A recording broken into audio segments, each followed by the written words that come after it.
अनुसूची की बात करते हैं, प्रथम की बात करते हैं। प्रथम अनुसूची में क्या है? ज्ञान के संबंध की बात। अच्छा, दूसरी अनुसूची में क्या है? वेतन भत्ता। तीसरी की बात करते हैं संपत्ति। अब आपको ध्यान रखना है थोड़ा सा कि कितना भी आप पढ़े हैं ना, कितनी भी बार कंफ्यूजन क्लियर है, इसमें कंफ्यूजन हो ही जाता है एग्जाम में दूसरी और तीसरी अनुसूची में कि पहले वेतन भत्ता होगा कि पहले शपथ होगा। अब आपको इस बात को क्लियर करके रखना है कि आपको अगर कोई व्यक्ति काम पे रखे, आप क्या कहेंगे? आपको कहेगा नहीं पहले तुम शपथ लो कि तुम मेरा काम करोगे ईमानदारी से। आप क्या कहेंगे? जनाब पैसा क्या मिलेगा हमको, क्या मिलेगा इसके लिए? ठीक, हो सकता है शपथ ले ले, उसके बाद कहें हम कोई पैसा नहीं देंगे, फ्री में करवाएंगे। आपके मन में आएगा ना कि नहीं, ऐसा नहीं होना चाहिए। बस वही चीज है, तो ध्यान रखना पहले क्या है? वेतन भत्ता, आप कितना पैसा देंगे, कितना जो है भत्ता के रूप में मिलेगा। और तीसरी अनुसूची में क्या हो जाएगी? शपथ। अब 3 तक तो हो गया।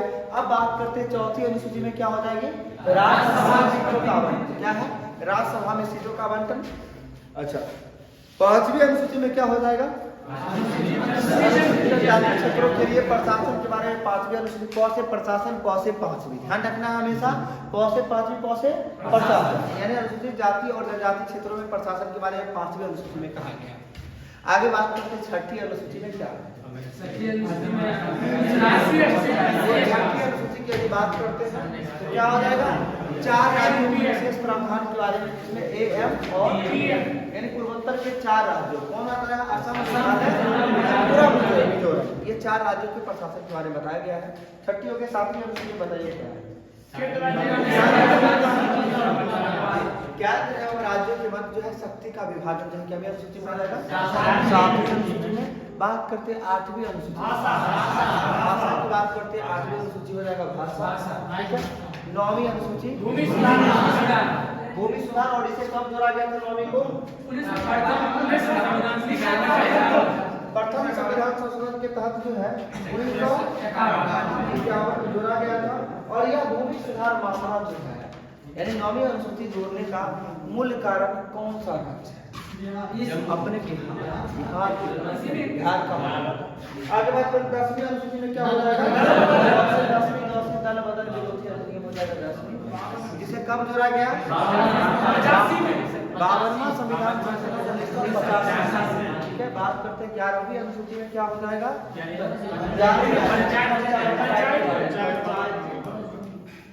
राज्य के बारे में बताया गया क्या में? 11वीं अनुसूची में पंचायती राज, जिसमें जो है कुल कितना अधिनियम? 29 कितना विषय है? 29। 11वीं अनुसूची में जो है कुल 29 विषय। कितना है? 29 विषय है। बात करते हैं जिसे कब जोड़ा गया था?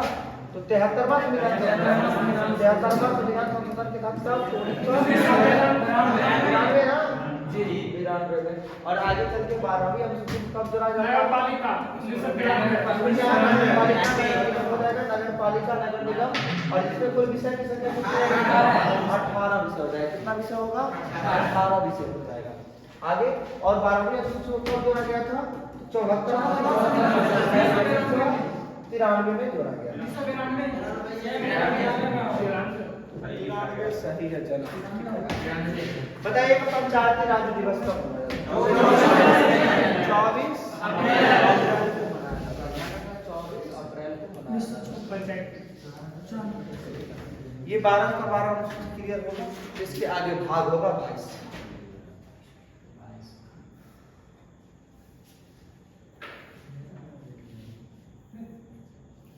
अनुच्छेद आ गया, भाग है। भाग के साथ अनुच्छेद भी दिया गया है कि यहाँ से कहाँ तक कौन सा भाग जाता है। लेकिन भाग फर्स्ट की यदि हम बात करते हैं, भाग फर्स्ट में अनुच्छेद 1 से लेकर के बारे में चर्चा की गई है। अब आपको बात करते हैं हम 1 से लेकर 4 तक। तो 1 से लेकर 4 तक की बात करते हैं। ठीक है। आर्टिकल 1 में क्या है? राज्यों का संघ है। ठीक है, इसके बारे में बताया गया।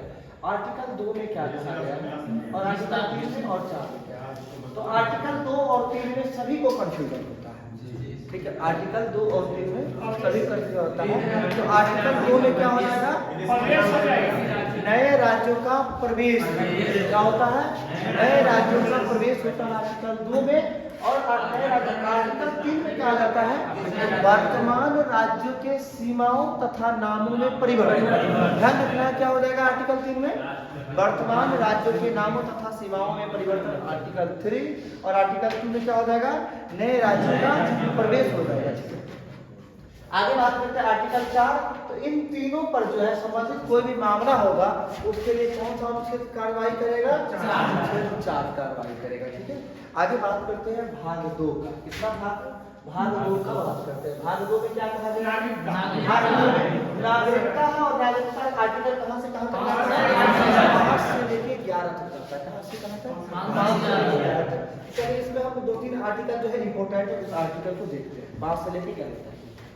आर्टिकल 5 में कहा जाता है कि 5 पौ से प्रारंभ। ध्यान रखिएगा, यानी बच्चे जो जन्म लेते हैं उसके बाद जो नागरिकता मिलती है उसको किस अनुच्छेद के अकॉर्डिंग? 5। यानी प्रारंभ में जो नागरिकता मिलती है उसको किसके तहत? आर्टिकल 5। अब बात करते हैं 6 के तहत। आर्टिकल 6 में क्या है? आप सभी को परसों हम याद करवाए थे। क्या है? पहले आप मेरे यहाँ आइएगा तो हम आपके यहाँ हैं। सीधी सी बात ध्यान रखना। तो पहले आप आइए, मतलब क्या हो जाएगा? अनुच्छेद 6 के तहत जो है पाकिस्तान से भारत आने वाले को नागरिकता। और आर्टिकल 7 के तहत किसको हो जाएगा? पाकिस्तान जाने वाला। ठीक है, इसको आर्टिकल कितना के तहत हो जाएगा? 7 नागरिकता मिलती है। अब हम देखते हैं एक बार आर्टिकल 9 से देखते हैं। आर्टिकल 9 में क्या कहा जाता है? यदि आप किसी दूसरे देश की नागरिकता को ग्रहण करते हैं तो भारत की नागरिकता समझ रहे होंगे। अगर आप किसी दूसरे देश की नागरिकता को ग्रहण करते हैं तो यहाँ की नागरिकता जो है स्वतः समाप्त हो जाएगी। किसके तहत है? आर्टिकल 9। आगे बात करते हैं आर्टिकल 10 के तहत क्या हो जाएगा? तो आपकी नागरिकता का बना, आपका जो नागरिकता है उसका बना रहना किसके तहत हो जाएगा? 10 के तहत। और नागरिकता संबंधित किसी भी प्रकार का कोई भी समस्या है व्यक्ति का, संसद उसके लिए जो है कानून बना सकती है। ठीक है, आर्टिकल कितना के साथ हो जाएगा? 11। 5 से लेके आप जानते कहां तक है? 11 तक जो है भाग 2 के अंतर्गत नागरिकता से संबंधित बातें को जानते हैं। ठीक है, आगे बात करते हैं भाग 3। और भाग 3 में है क्या? क्या होता है? भाग मौलिक अधिकार होता है जो कहां से कहां तक जाता है? मौलिक अधिकार का ट्रेन कहां से कहां तक? 12 से लेकर 35 तक जो है इसका ट्रेन चलता है।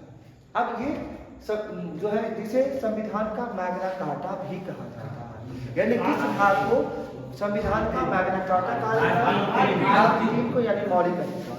और मौलिक अधिकार जो है यानी राज्य सरकार को बोले तो या तो सरकार को जो है कमजोर करने का काम करता है।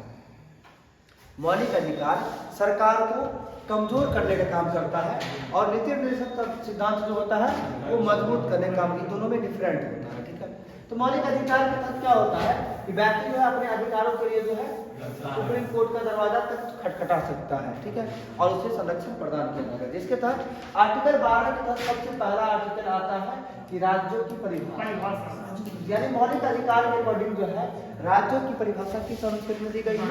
आर्टिकल 12 में दी गई है। और इसके साथ साथ ये ध्यान रखना है आर्टिकल 13 में क्या है? आप जान लीजिए, आपको जो मौलिक अधिकार दिया गया है संसद चाहे तो उसको कम कर सकती है, समाप्त नहीं कर सकती है, कम कर सकती है। जिसे बोला जाता है कि मौलिक अधिकारों को कम यानी अल्पीकरण करने वाली विधियां जो होती है वो आर्टिकल 13 के तहत किसके तहत होता है? आर्टिकल 13 के तहत, यानी मौलिक अधिकारों को अल्पीकरण करने की विधि जो होती है उस किसके तहत? 13। अब बात करते हैं आर्टिकल 14। आर्टिकल 14 इनको 2 भागों में बांटा गया है। एक विधि का समान संरक्षण, दूसरा विधि का समान समता यानी समानता की बात करते हैं। तो विधि का समान संरक्षण जो है किस देश के संविधान से? अमेरिका के संविधान से। और विधि का समान समता किसका संविधान से? ये जो है ब्रिटेन के संविधान से। विधि का समान संरक्षण समता दोनों जगह अलग होता है। अमेरिका के संविधान से क्या संरक्षण और समानता की बात, समता की बात करते हैं तो ब्रिटेन। अब बात करते हैं आगे जो है आर्टिकल 15। तो आर्टिकल 15 सभी को पता होगा, जाति धर्म लिंग इत्यादि के आधार पर जो भेदभाव की बात है, भेदभाव प्रतिषेध जो होता है वो आर्टिकल 15। अब बात करते हैं आर्टिकल 16। लोक नियमन के विषय में अवसर की समानता जो होती है किसके तहत होती है? आर्टिकल 16 के तहत। यानी लोक नियमन के विषय में अवसर की समानता किसके तहत होगा? अनुच्छेद 16 के तहत। आगे आर्टिकल 17 की बात। आर्टिकल 17 के तहत क्या हो जाएगा? अस्पृश्यता का अंत। अब आपसे एक प्रश्न पूछते हैं कि ज्योतिबा फुले के द्वारा जो है किस समाज का स्थापना किया गया था?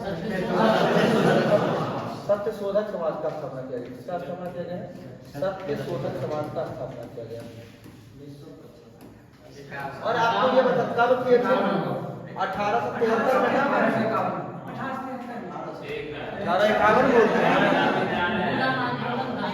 1851 बोलते हैं। 1851 बोलते हैं। हम जानते हैं सही है। 1873 आज के सेट में था नहीं कल क्यूज में चला था। कल क्यूज में नहीं चला था। आपके ऐसा वैसे आप सुबह में करवाए अभी नहीं, कल में हो गया है, हमको पता है। और उसमें बताए भी थे कि 1873 में ज्योतिबा फुले के द्वारा जो है सत्य शोधक समाज की स्थापना की गई थी। और इसका मुख्य उद्देश्य क्या था? तो यही आर्टिकल 17 से ही संबंधित था, जिस बातों को मैंने यहाँ बताया। ठीक है कि आर्टिकल 17 से संबंधित ये जो है सत्य शोधक समाज का क्या था लक्ष्य? तो अस्पृश्यता का अंत करना था। ठीक है, आगे बात करते हैं आर्टिकल 18। आर्टिकल 18 यानी भारत रत्न सम्मान जो दिया जाता है किस आर्टिकल के अकॉर्डिंग? आर्टिकल 19 जो है कने व्यक्ति की स्वतंत्रताओं ने आर्टिकल 19 को 6 भागों में बांटा गया। ठीक है, जिसको 6 भागों में बांटा गया है। ठीक, जिसमें से आर्टिकल 19 के क्या F को हटा दिया।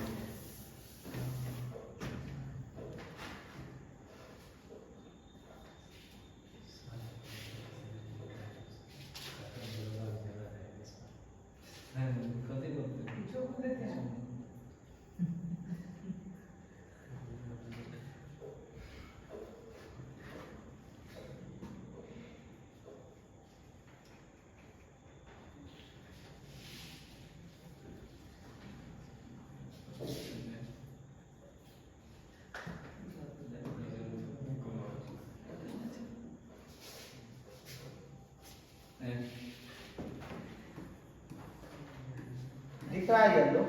नहीं दिख रहा है।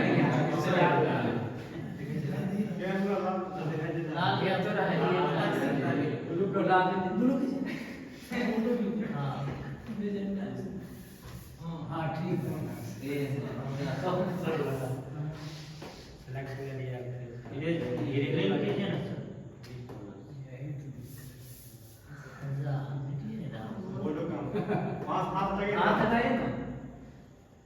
हो जाएगा।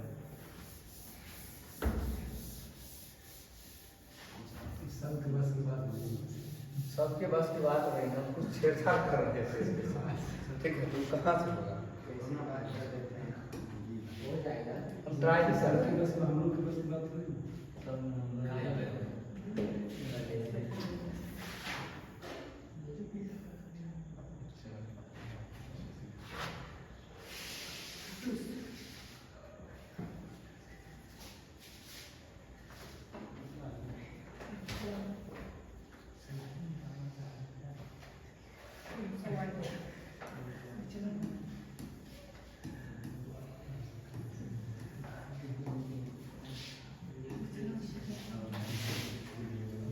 दिख रहा है ना एबीसीडी? अब आर्टिकल 19 को ये जो है टोटल 6 पार्ट में बांटा गया, जिसमें से आर्टिकल 19 के ए में क्या है? बोलने की आजादी के साथ साथ याद तो है ना सब लोग को? सब लोग को याद है। 19 के सी में जिनसे पूछेंगे वही कौन कौन बोल रहे थे, सब लोग याद है? अब तो बड़ा कम हाथ उठा, तीनों को हाथ उठा।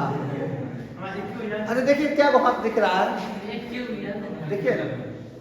ठीक है, आज कोई बात नहीं। रजनीश जी आप हाथ खड़ा किए थे 19 के टी में, बताइए क्या? डी में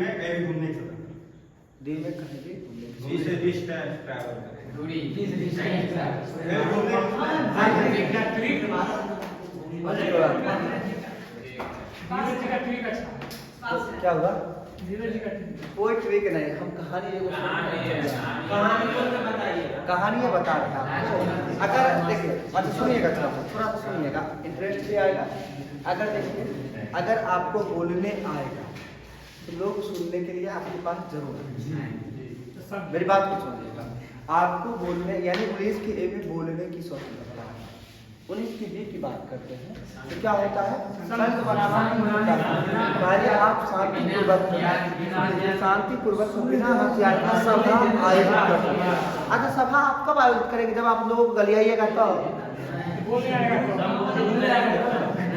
बोलने आएगा तब लोग आपके पास आएंगे। ठीक है, लोग जो है आपको जब अच्छा से बोलेंगे, बात करेंगे, तभी लोग आपके पास शांति ढंग से बैठेंगे। शांति से कब बैठेंगे? जब किसी को आप उस तरह से पेश आइए किसी के साथ, तो लोग शांति से बैठेंगे, हथियार लेके बैठेंगे आपको। लेकिन आपको कहा गया बोलने आता है तो शांतिपूर्वक आप सभा आयोजित कर सकते हैं। 19 का बी का कहानी खत्म है। ए और बी बात कर, यदि आपके पास लोग आ गए, आपके मन में आएगा ना, चलो ऐसा करते हैं, आपके पास आदमी है ही, हम क्यों ना एक अपना पार्टी बना लेते हैं, संघ बना लेते हैं। ठीक है, तो संघ बनाने की स्वतंत्रता किसके तहत हो जाएगा? सी के तहत हो जाएगा। ये ध्यान में रहेगा। अच्छा, जब आपके पास संघ बना लिए, कोई पार्टी बना लिए, तो आपको जानने वाला लोग तो होना चाहिए ना। तो लोग जानेगा कैसे? आप घर में बैठे रहिएगा तब जानेंगे? उसके लिए आपको क्या करना पड़ेगा? निकलना पड़ेगा घर से बाहर, और देश के किसी भी कोने में आप जाके घूम सकते हैं। घूम सकते हैं मतलब प्रचार कर सकते हैं। सीधा सीधा हमारे पास पार्टी है, हम ऐसे ऐसे काम करते हैं, आप मेरे साथ जुड़िए। तो देश के किसी भी कोना में आवागमन की स्वतंत्रता जो होता है किसके साथ होता है? अच्छा, जब आप घूमने के लिए कहीं गए, कोई ना कोई ऐसा जगह आपको जरूर दिखेगा जहाँ पे आपकी बहुत सारे चाहने वाले समर्थक नजर आएंगे। अच्छा, जहाँ पे बहुत सारे चाहने वाले समर्थक आपके नजर आएंगे, आपके मन में ये बात तो जरूर ना आएगा, चलो ऐसा करते हम यहीं रह जाते हैं, नहीं आएगा? ठीक है, तो कहीं भी देश में कहीं भी बसने की स्वतंत्रता, आज़ादी जो मिली है, वो आर्टिकल किसके तहत हो जाएगा? ठीक है। अच्छा, जब आप कहीं भी बस गए, आप वहाँ रह के क्या कीजिएगा? कुछ ना कुछ तो पैसा, कुछ ना कुछ तो धन अर्जित करिएगा ना, कुछ ना कुछ तो धन अर्जित कीजिएगा। और जब धन अर्जित आप करते हैं तो ज़्यादा धन भी तो अर्जित नहीं कर सकते है ना। ज़्यादा धन अर्जित करिएगा तो चलो आपको ये जो है, इसको मौलिक अधिकार से हटाकर कानूनी अधिकार बना दिया गया है। 19 का एफ का कहानी खत्म हो गया। अच्छा, जब आपके पास धन हम नहीं रहने देंगे, कम से कम तो इतना तो दायित्व तो बनता है सरकार का कि नहीं, जीविकोपार्जन यानी आपको जीने के लिए जो जरूरत है उसको उतना कर देंगे। तो जीविकोपार्जन के लिए जो है कौन सा आर्टिकल हो जाएगा? जीविकोपार्जन यानी जीविकोपार्जन के लिए कोई व्यवसाय कर सकते हैं, इस आर्टिकल के तहत जी के तहत। क्या नई कहानी समझ आया? जी आ गया। ए में क्या होगा? बी में क्या हो जाएगा? सभा आयोजित करने का। 19 के सी में क्या हो जाएगा? संगठन यानी संघ बनाने की स्वतंत्रता हो जाएगी। 19 के डी में क्या हो जाएगा? देश के किसी भी कोना में आवागमन। और 19 के बस जाने का एफ में, और जी में क्या कहीं पर अब कंफ्यूजन होने वाला है? अभी नहीं कंफ्यूजन होगा। आपको खत्म कर दिया गया है संवैधानिक अधिकार को, जो वर्तमान में कानूनी अधिकार, मौलिक अधिकार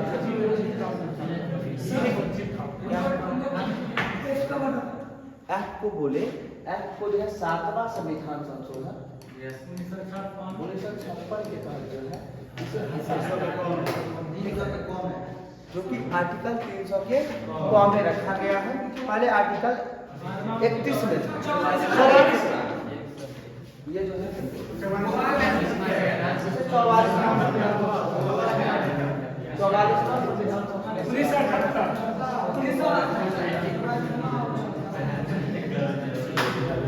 अच्छा, लेकिन मिस्टेक कहाँ हुआ बताते हैं। एक है भाग 7 में था,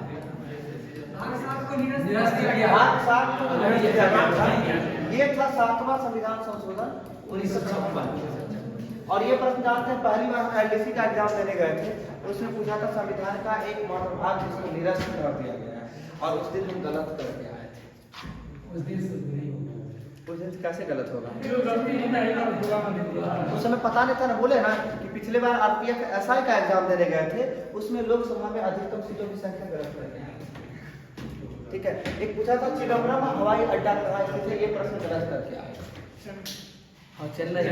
मतलब प्रेशर होता है। खाने का एग्जाम में प्रेशर नहीं, उस समय जीके जीएस आता ही नहीं था।